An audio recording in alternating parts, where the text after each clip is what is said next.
esta oportunidad nos acompaña Daniel Samper Ospina, él es periodista, escritor y youtuber colombiano. Daniel y colega, muchas gracias por atender este diálogo y bienvenido a nuestro medio de comunicación. Al revés, millones de gracias a ustedes por la invitación, muy contento de atenderla, de verdad que mil gracias.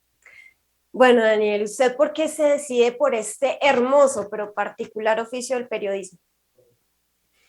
Hombre, pues no sé, no sé por qué habrá sido realmente, no sé si es porque uno termina imitando un poco lo que ve en la casa y pues como que yo siempre vi a mi papá muy entregado a su oficio, leyendo, escribiendo, viendo sus notas en el periódico y me imagino que por algo de admiración típica que un hijo puede tener por su papá, pensé que ese podía ser un norte y no me lo pregunté mucho y como que siempre me interesó el tema, por lo menos de la escritura, de la literatura y una versión comercial de la literatura, que es el periodismo, ¿no?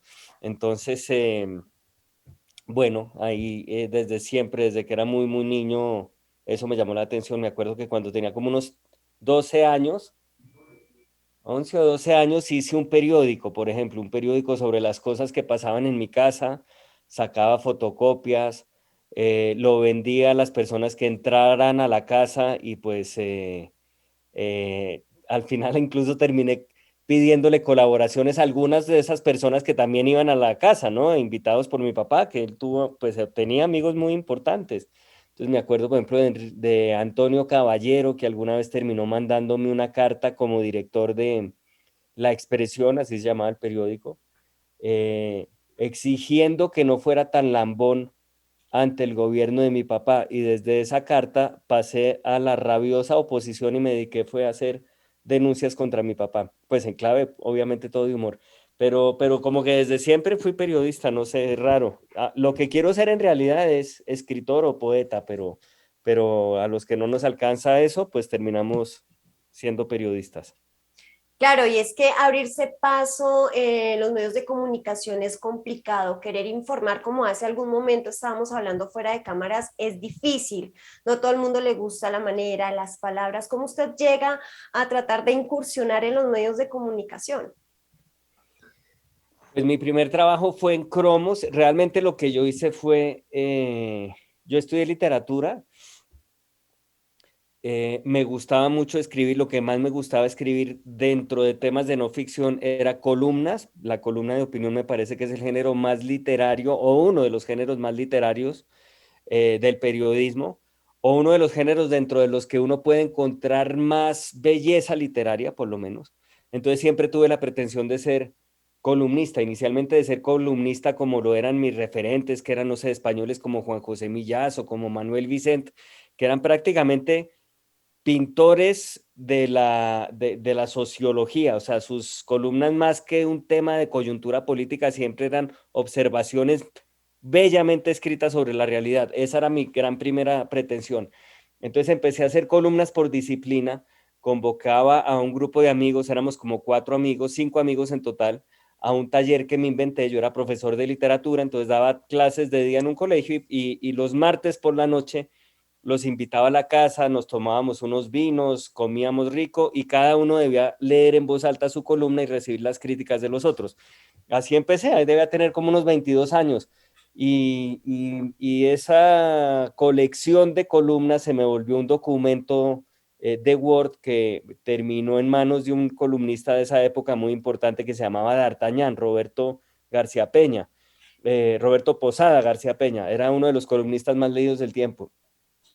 A él le gustaron las columnas y las puso a circular y terminaron llegando a manos de Marianne Ponsford, que en ese momento era la directora de Cromos.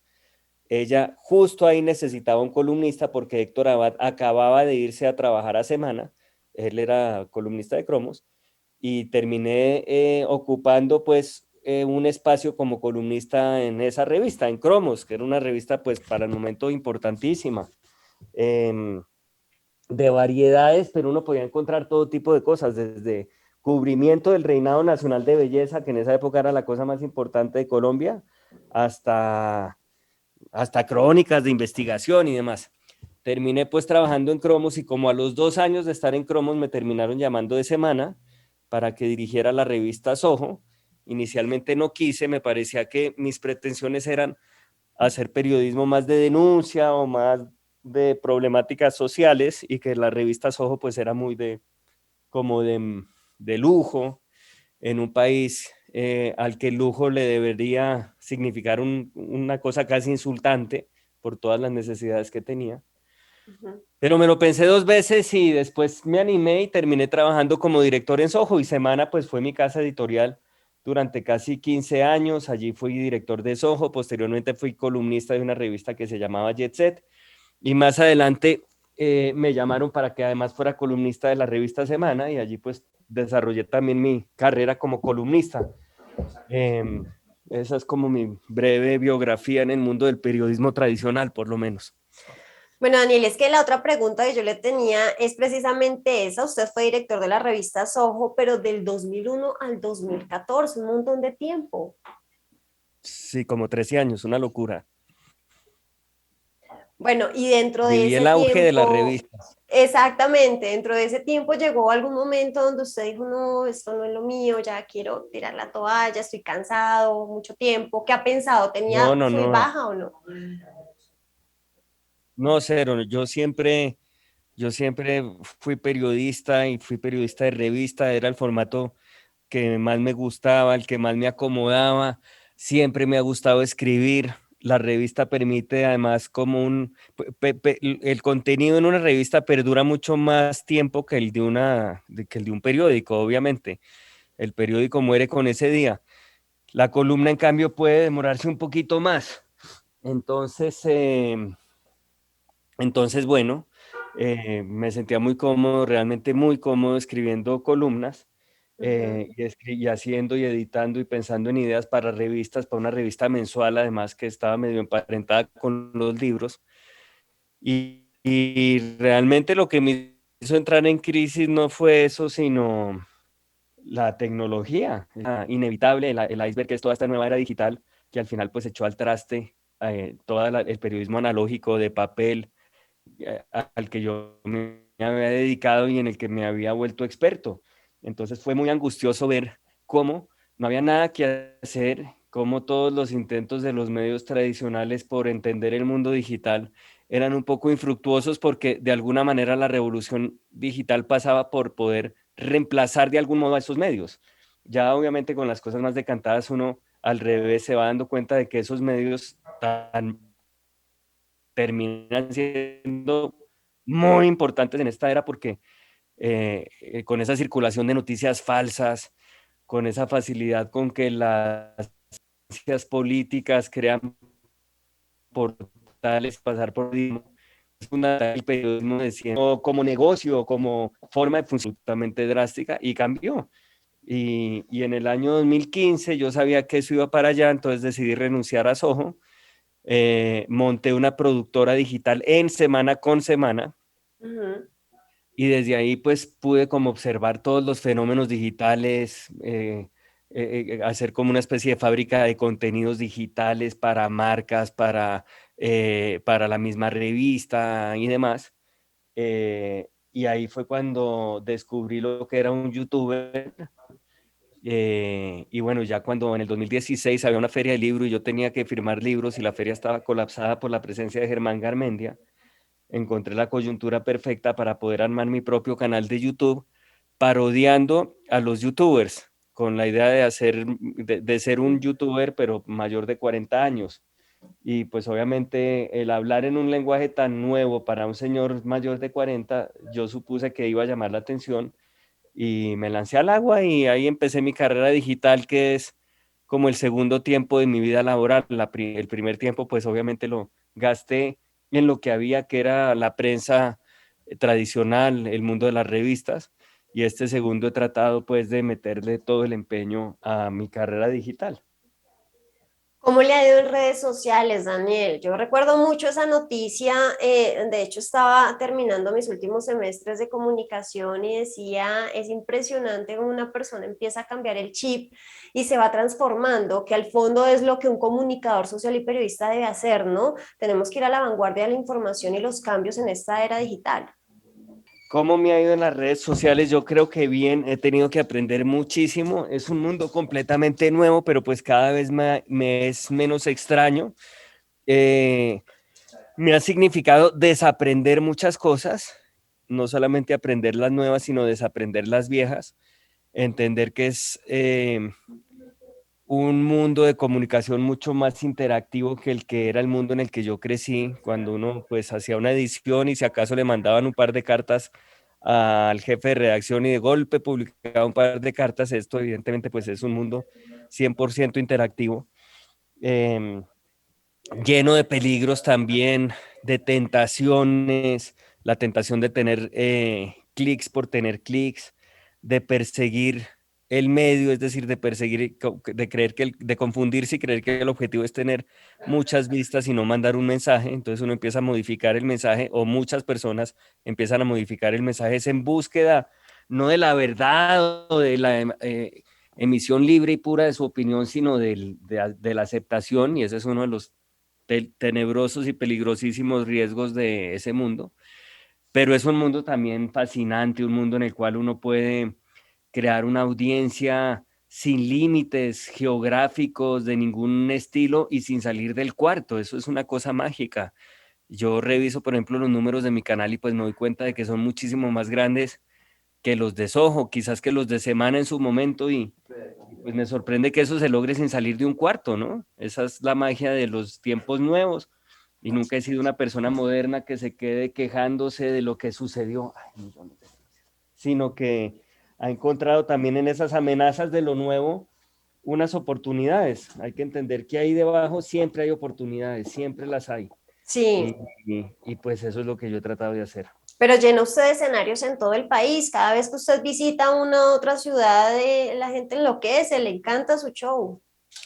Pues lo que encontré fue que uno debía hacer contenido y, y que los formatos los podía adecuar a ese contenido. Entonces, en mi caso, yo descubrí que lo que yo hago es sátira política, no columnas de opinión, sino sátira política. Y que esa sátira la puedo hacer en columnas o la puedo hacer en el canal de un youtuber, pero también me animé a hacer un formato escénico. Eso lo hice hace 4 años. Me animó Nicolás Montero, que en ese momento trabajaba en el Teatro Nacional. A él le gustaba mi contenido y bueno, y estaba un poco de moda el canal y tal, entonces me dijo que me animara a hacer algo para teatro. Y yo le dije pues que me sentía incapaz porque era muy tímido y que no tenía memoria y tal, pero yo en esa época ya había montado una especie de conferencia y se la daba a algunas marcas que me la pedían.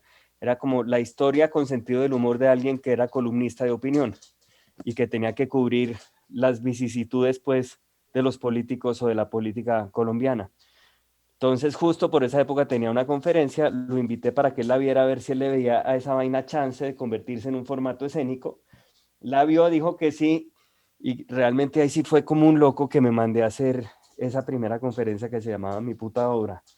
Y, y pues realmente salió muy bien para mi sorpresa. Hicimos más de 250 funciones, que eso es un montón, eso realmente Ujú. en el mundo pues del teatro es bastante. Y, y la exprimimos como 2 años, un formato en el que yo hacía una especie de conferencia apoyado siempre en una pantalla gigante en la que iba pasando fragmentos de la realidad, fotos, videos de políticos haciendo el ridículo y tal. Y bueno, y ahí fui afinando ese nuevo formato y ahorita lo relancé ya con un nuevo contenido, que es el gobierno de Iván Duque. Colombia, el país que él involuntariamente fundó, después de haber hecho ese famoso lapsus de cuando dijo que esa Colombia con P mayúscula es la que necesitamos. Entonces, a partir de ahí, monté toda una cosa y es contar en el mismo formato, obviamente con unos nuevos aditamentos escenográficos, nueva escenografía, pinta nueva, etcétera. em, lo que ha pasado en Colombia, lo que ha pasado en la Colombia de Duque, en la que casi todo sucede con palabras principiadas por P, en Ujú. la que hay un presidente perfeccionista como él, que tuvo que atravesar una pandemia, unos paros, unas protestas, y todo eso lo recojo y lo cuento con sentido del humor. Bueno, Daniel, y por último, ¿qué lectura le da usted a la situación actual del país? Elecciones, bastante polarización, redes sociales, desinformación.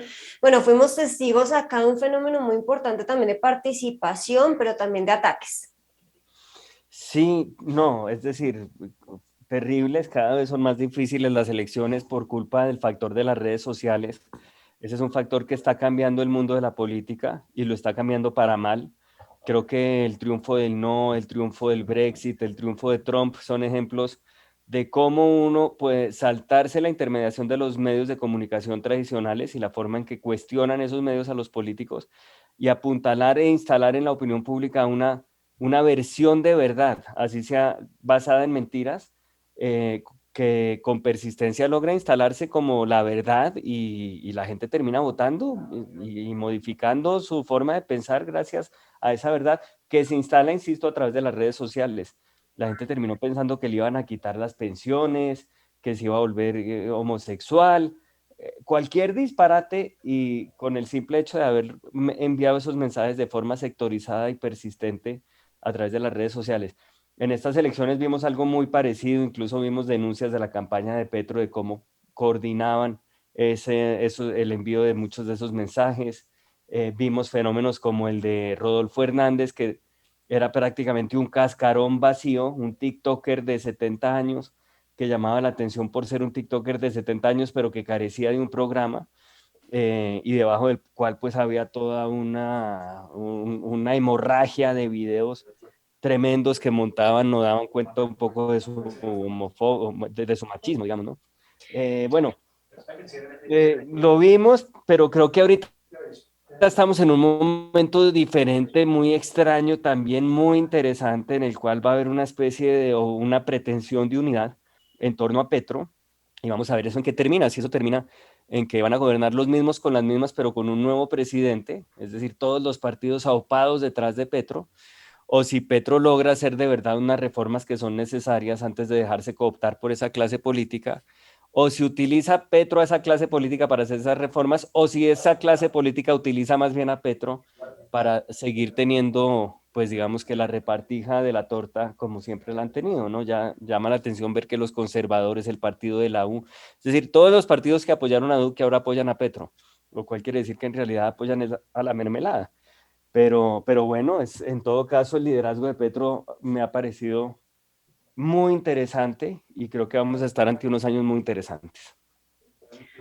Bueno, pues Daniel Samper, muchas gracias por atender nuestro medio de comunicación. Éxitos, bendiciones. Me le quito el sombrero, lo admiro como colega y esperamos siga generando este tipo de humor a lo largo y ancho del territorio colombiano. Bueno, les mando un abrazo muy, pero muy grande. Millones de gracias por permitirme este ratico con ustedes, que lo disfruté mucho. Hola, queridos amigos, soy Daniel Samper Ospina y les cuento que el próximo 15 de julio estaré en Chía. Amigos chiitas, visitándolos. No me dejen solo, voy a llevar a Compé de Colombia, la obra que ha agotado más de 70 funciones, esta vez a Chía, para todos ustedes. Nos vemos.